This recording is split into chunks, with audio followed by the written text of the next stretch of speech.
They get some encouraging news, and a garage in Joplin helps people achieve some life goals. KOAM News at 10 is next. Now at 10, Missouri has some encouraging news for families who rely on the WIC program. Plus, a Joplin garage with a driven purpose helps people with some life goals. And Pitt State's automotive program achieves a major boost in learning about dairy and livestock operations. The 4 states' most watched news starts now. Democratic and Republican lawmakers continue to debate when and how to reopen the government. The shutdown is now in its 29th day. At the heart of today's debate, SNAP food benefits. This is KOAM News. I'm Dow Quick. If the government doesn't reopen by November 1st, this coming Saturday, the Department of Agriculture says food assistance benefits will stop for 40 million Americans. There's a cautious sense of optimism surrounding food assistance programs right now in Missouri, and we'll get to that story in just a moment. But first, Olivia Gazis has this report from Washington, D.C. Lawmakers on Capitol Hill are facing off over the SNAP food assistance benefits that the Department of Agriculture says will expire on Saturday if the government does not reopen. Democratic leaders say the administration is acting recklessly in refusing to tap into the $5 billion contingency fund that Congress previously approved to keep the food aid program going. Donald Trump has made the decision to let people across this country go hungry. Trump is telling 15 million hungry children, eat dirt. Republicans say Democrats are at fault for refusing to reopen the government. SNAP recipients shouldn't go without food. People should be getting paid in this country.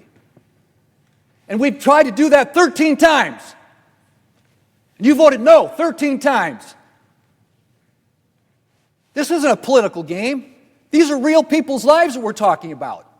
More than 24 states are now suing to force the administration to continue to fund the SNAP program. President Trump was asked about SNAP benefits during his trip to Asia and said that they would, in his words, get it done, but not until the government is reopened. All they have to do is say, let's get back to business, and we're back. There's nothing to sign, there's nothing to negotiate. While the political debate continues, food banks around the nation are struggling to keep up with demand. People that are just anticipating that they're going to lose these resources, and they're trying to be proactive. Thursday will mark day 30 of the government shutdown. Olivia Gazis, CBS News, Washington. Now, as of late today, there were reported signs of progress on ending the government shutdown for the first time in weeks, with senators expressing cautious optimism about bipartisan talks. Missouri WIC families get reassurance today their benefits will continue at least a bit longer. The state confirms Missouri WIC benefits will extend into November despite the federal funding challenges. In a news release, the state says cost-saving measures that Missouri implemented at the beginning of October have allowed the state to extend the benefits to WIC families longer. The Missouri WIC program provides supplemental food, health care referrals, nutrition education, and breastfeeding support to qualifying women, infants, and children up to age 5. Fathers, grandparents, guardians, and foster parents may also apply for benefits for the children living in their household.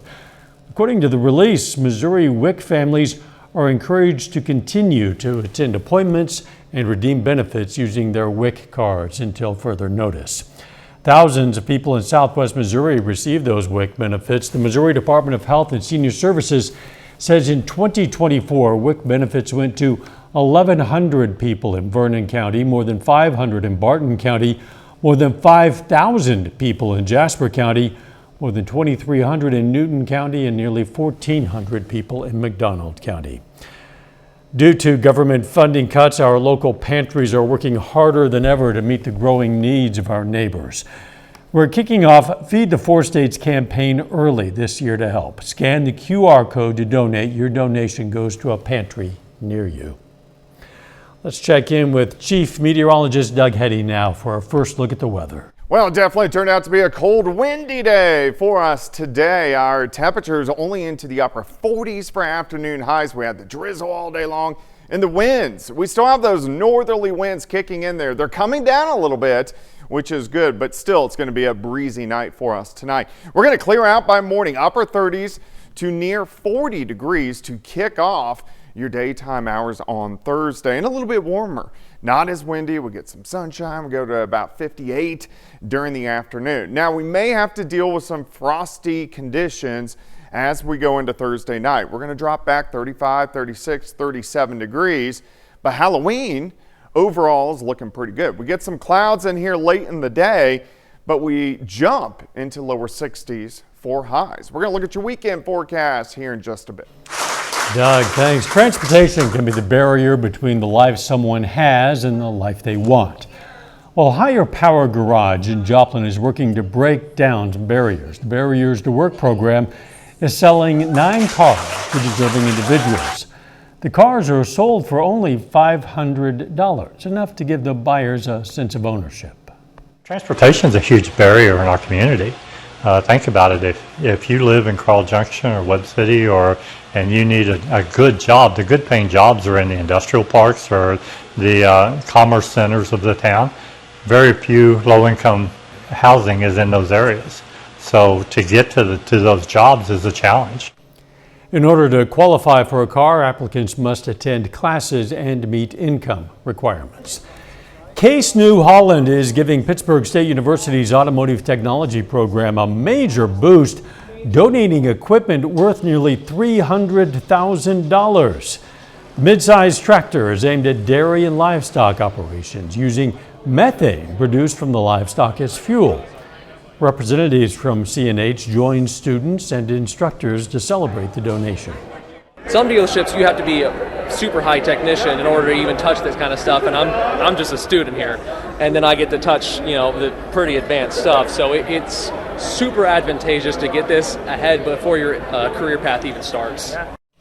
Pitt State hopes to include this tractor along with other vehicles in a new heavy equipment facility, which the university is seeking to secure funding for. Crowder College students help at a safe and fun trunk or treat event in Joplin. That story is coming up. But up first, voters in Chanute will go to the polls next week to weigh in on a new proposed sales tax. A proposal on next week's ballot in Chanute, Kansas would add a small sales tax, and city leaders say it could play a big role in the community's growth. KOIM's Blake Gully explains the proposal. Chanute city leaders say the proposed 0.15% city sales tax could help the community's economy continue to grow. The measure would direct the funding toward local development efforts with a focus on bringing and keeping businesses in town.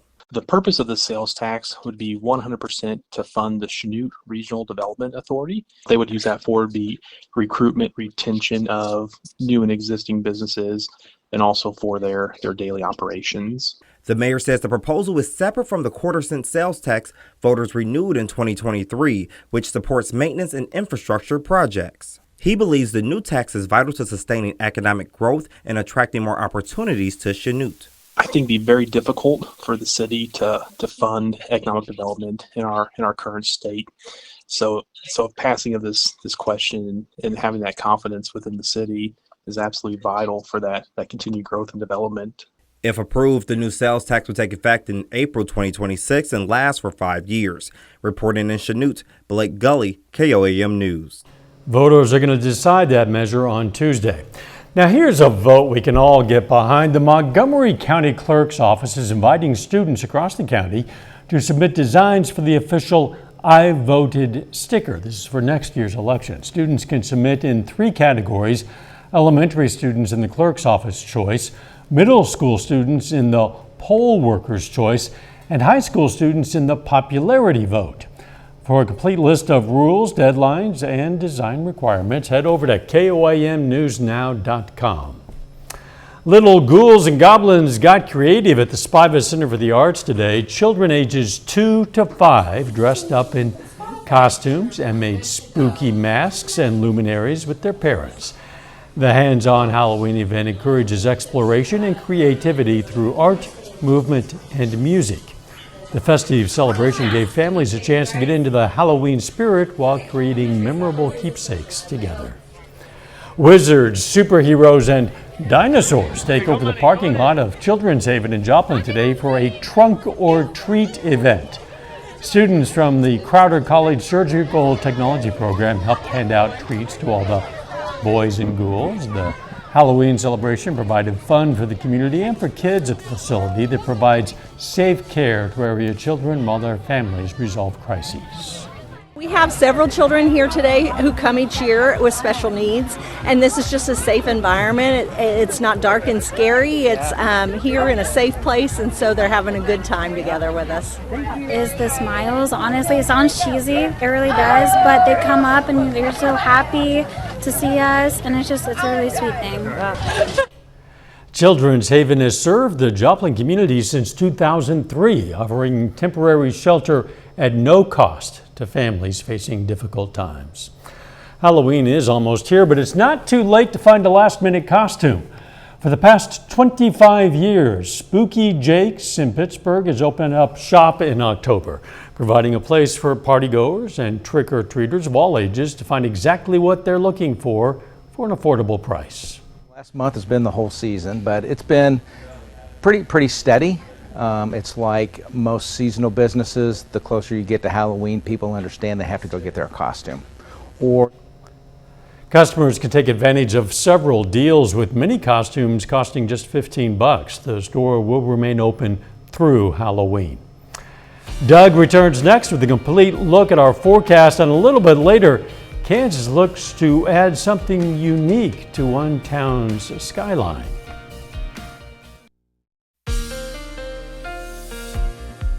Well, it definitely turned out to be a cold, windy, drizzly day for us today. The clouds are starting to slowly break up, and this storm system is heading away from us. So that means sunshine's going to return by the time we head into the daytime hours on Thursday. All right, look at the winds. Northerly winds kicking in. Not near as strong as what we had earlier today, but still it's breezy out there. It's going to be breezy for us tonight. But look at our wind gusts. They're dropping by morning, decently light as we go through the daytime hours on Thursday, and the sun is going to return, which is going to be nice. All right, let me walk you through time. Pretty much clear skies. We drop back upper 30s tonight. We should stay just above that frost level. As we go through the day, we should warm into lower 50s by noon, and then once we get into the afternoon, I think most of us about 57, 58 degrees, which is pretty good. As we go into tomorrow night, this is where we could get our first frost. A lot of area, we're going to still be right teetering on the line, but some patchy frost down into the mid 30s, and then heading into Friday afternoon. It looks pretty good, partly sunny skies. This is Halloween, of course. We jump into lower 60s. So let me take you into trick-or-treating time. So we'll say 6, 7, 8 p.m. temperatures dropping back into the mid 50s. Now, after that point in time, we may get a few showers that kind of drop through Friday night and into Saturday morning. So we'll have to keep our eyes on that. All right, day planner, 38 start, 52 by noon, high temp, 58 as we go into the afternoon. And also on Halloween, we have 4-state Friday night high school football. We are going to have the clouds increasing, but I think temperatures pretty good. 57 at kickoff, 52 once we get to the fourth quarter of games. All right, so the reason it's colder is because we have flow out of Canada wrapping into this storm system that has given us the rain over the past couple days. But this will start to shift off toward the east, but another one replaces it. So another little reinforcing shot of cooler air rolls in again as we head into the weekend. But after that, we get into a nice stretch of weather. Look at this, a little bit of ridging. And what that means for you is dry, sunshine, and warmer temperatures. And this is going to last all next week until late next week, and next weekend we get a storm system dropping in, and that will give us a return for some chances for rain across the region. What about your weekend? I am going to put in a slight chance for a few showers. This is going to be late Saturday. Well, we are going to have that chance Friday night into Saturday morning, and then again late Saturday. Temperatures mainly into the upper 50s to near 60. Sunday, we're on that back edge, but we should be dry, sitting into the 50s for highs, and then we start to warm up. So here we go, lower 60s on Monday, by Tuesday, we go into the mid-60s. So we're going to start to head in the right direction. 58 tomorrow. Let's go 62 Friday, 60 on Saturday, and then a little bit cooler, 55 on Sunday, and then 70s next week. Doug, thanks. Hey, don't forget you can be the first to know about the day's weather with the KOAM Skywatch weather app.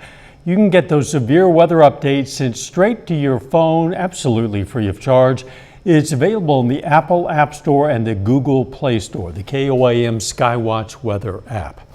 Kansas might soon have another eye-catching roadside attraction. There's a push to change a historic water tower in Belle Plaine into a giant teapot. The gold and chocolate storage tank was set to be scrapped after officials found nitrate levels in the water supply. However, the city's community foundation thought the tower could be transformed into something that would welcome visitors to the area and become a cool thing to have. Tourism piece is huge. Stacey Davis brought numbers, and the quirky things do work. So we're excited. I stop at quirky things when I travel, so I think people will come. The effort is underway to raise funds for the change from tower to teapot. The foundation is working to raise $100,000 quickly by Halloween in a couple of days. Still ahead, the Pitt State Gorillas are preparing for their game against Missouri Southern this weekend, but it's also Senior Day. When we return, we're going to hear from one Gorilla senior as he gears up for that special day. And the Webb City Cardinals volleyball squad is heading back to the state tournament. We're going to hear from the team coming up in sports.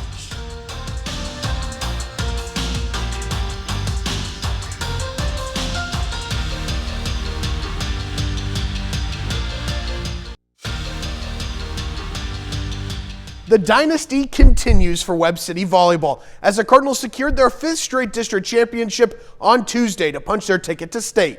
And Tuesday's title-winning performance capped off a dominant tournament showing by the Cardinals. In their 3 matches, Webb City did not lose a set, sweeping Springfield Catholic, Hillcrest, and Carl Junction. For this year's senior core, Avery Gardner, Marley Harper, and Savannah Crane, they're set to finish their high school careers as 4-time district champions.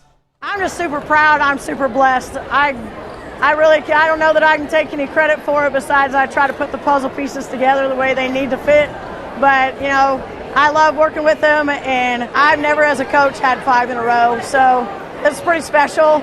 I think it's special for the program. I could not be more proud of my kids. Being able to do this with my favorite people, my teammates, and for the 5th time in a row, it's almost unbelievable. But we knew we could do it, and we just trusted each other the whole time. But yeah, my emotions are definitely all over the place, but it's a good feeling. It's unlike anything else. Winning a district title every single year that I've been here, there's no grade that's like ours. There isn't, and I'm just grateful. I'm grateful that we were chosen to be the ones to be in this position and that our teammates love us so much and do it with us and improve with us every single day. So it's just surreal. The journey to this year's crown has been filled with adversity for Webb City. Prior to the season, the Cardinals lost middle and outside hitter Jaylee Rutledge as the Kansas volleyball commit moved to Oklahoma. But that didn't stop this Webb City squad as players across the court stepped up, taking on larger roles throughout the season. We have some very skilled players. It wasn't like we weren't going to be able to win without her. She made it easy a little bit, but we had the talent around her to make us all way better. And so they continued to fight all year long to make sure everybody understood that it was not one player that was Webb City Volleyball. It's always been the full team that puts it together to get all that done. Really just trusting each other. We leaned on each other so much in a time that we needed to. And it was amazing seeing my teammates improve and seeing how much closer we got together. But we realized like this could be anybody's last day. So we didn't take any day for granted, and we just kept working as hard as we could. So yeah, we miss her, but we know that she's still cheering us on. The Cardinals take on a familiar opponent in Saturday's state quarterfinal matchup. Battling Marshfield, Webb City defeated the Blue Jays in the district title game last season.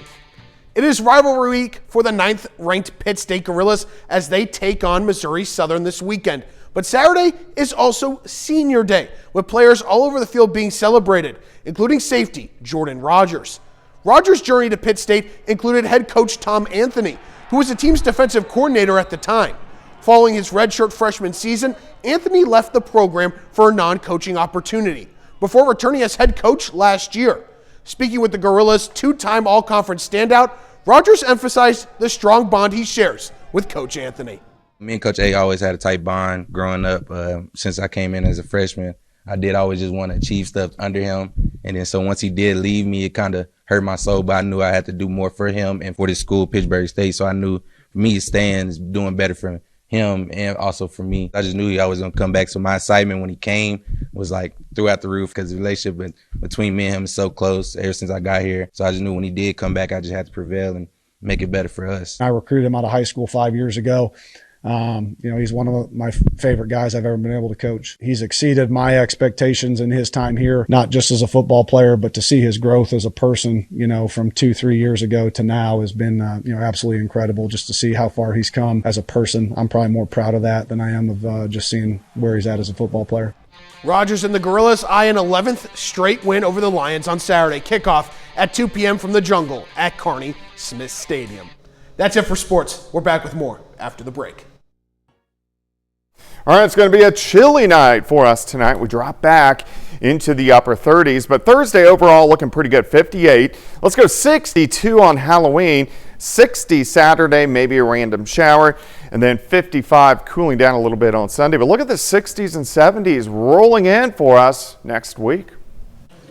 Doug, thanks. We're going to turn the dial up on the Q meter to about an 11 here. At Freeman West Hospital in Joplin, even the smallest patients got into the Halloween spirit today. Babies in the neonatal intensive care unit dressed up in costumes from, we saw popcorn, also candy corn, tiny little ice cream cones. They might have had some adult help in getting these costumes. The staff also handed out candy and treats to parents, adding a sweet touch to a day. Definitely a treat for everyone involved. Thanks for joining us. Don't forget the morning show starts at 5 a.m. and let's make it a great tomorrow.